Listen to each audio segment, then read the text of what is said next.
መነጽር ለየት ይላል። አመሰግናለሁ በዛ መነጽር ስለምትመለከተኝ።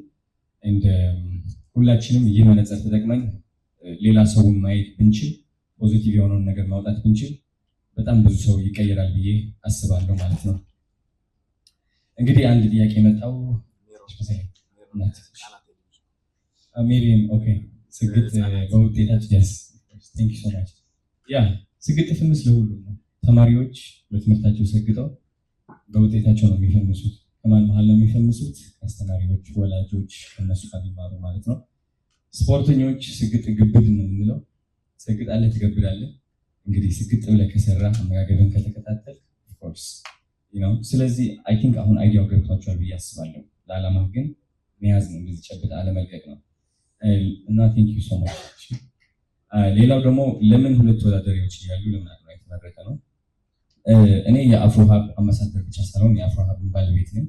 አብረን ነው ፓርትነር አድርገን ይህ ስራ እያመጣን ያለ ነው።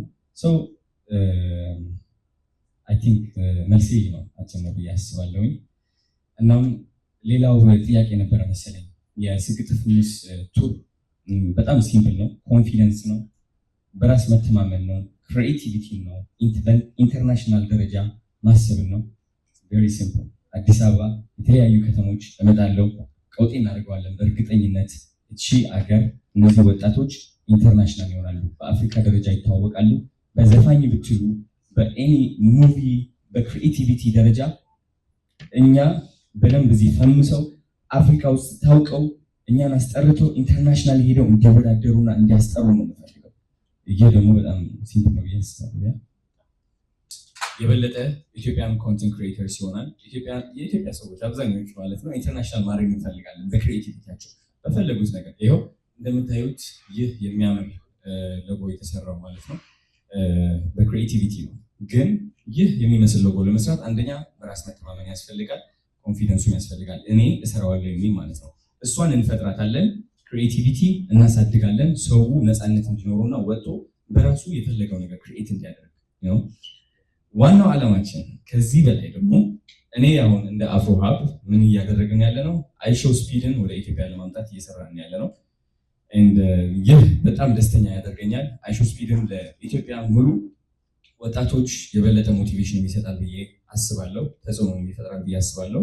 እኛ ወደምንፈልገው ዓላማም እንደርሳለን። ኢትዮጵያን የበለጠ ኢንተርናሽናል እናደርጋታለን ማለት ነው።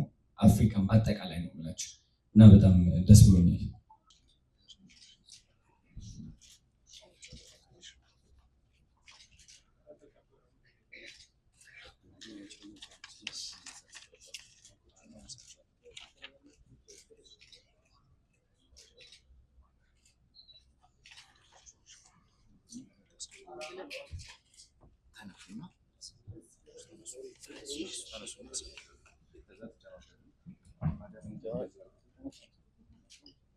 እሺ የፊርማ ስነ ስርዓት አኑሯል። በሚቀጥሉት ጊዜያቶች እንግዲህ ከአፍሮ ሀብ ጋር በመሆን በተለይ እንግዲህ የኢትዮጵያን በጎ